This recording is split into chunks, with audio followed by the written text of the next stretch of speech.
মাত্র 4 রানের জন্যই সেঞ্চুরি মিস করলেন শারমিন আক্তার। আউট হয়ে মাঠেই যেন কাঁদলেন শারমিন। এদিন বাংলাদেশ ও আয়ারল্যান্ড নারী দল 3 ম্যাচের ওয়ানডে সিরিজের প্রথম ওয়ানডেতে মাঠে নেমেছিল, যেখানে আগে টস জিতে ব্যাটিং করার সিদ্ধান্ত নেয় বাংলাদেশের অধিনায়ক নিগার সুলতানা। টস জিতে ব্যাট করতে নেমেই দারুণ শুরু করেন বাংলাদেশের 2 ওপেনার ফারজানা হক এবং মুর্শিদা খাতুন। দুজনে মিলে 59 রানের জুটির পর 61 বলে 38 রান করে বিদায় নেন মুর্শিদা খাতুন। আর এরপরেই ব্যাটিংয়ে নামেন শারমিন আক্তার। নেমেই একের পর এক 4 ছক্কা হাঁকাতে থাকেন শারমিন আক্তার।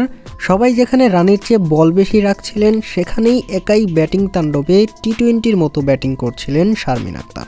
রীতিমতো কুপকাত করছিলেন আইরিশ বোলারদের। এতে মাত্র 41 বলেই হাফ সেঞ্চুরি পূরণ করেন শারমিন আক্তার। 50-র পর অবশ্য আরও বিধ্বংসী হয়ে ওঠেন শারমিন।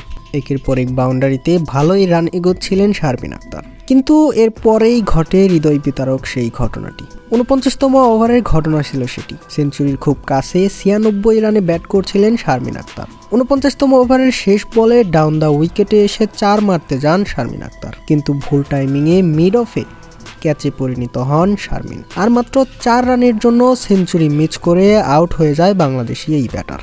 মাত্র 4 রানের আক্ষেপে আউট হয়েই যেন মাঠেই কেঁদে ফেললেন শারমিন আক্তার। আক্ষেপের কান্না রীতিমতো চোখে ভাসছিল স্পষ্ট। তবুও কিছু করার ছিল না, শেষমেশ 4 রানের আক্ষেপে মাঠ ছাড়েন এই ব্যাটার। যদিও তার এই ব্যাটিং নৈপুণ্যেই 4 উইকেটে হারিয়ে বাংলাদেশের সংগ্রহ দাঁড়ায় 252 রানের। 4 রানের আক্ষেপে মাঠ ছাড়লেও তার এই ব্যাটিং আপনার কাছে কেমন লেগেছে জানান কমেন্টে।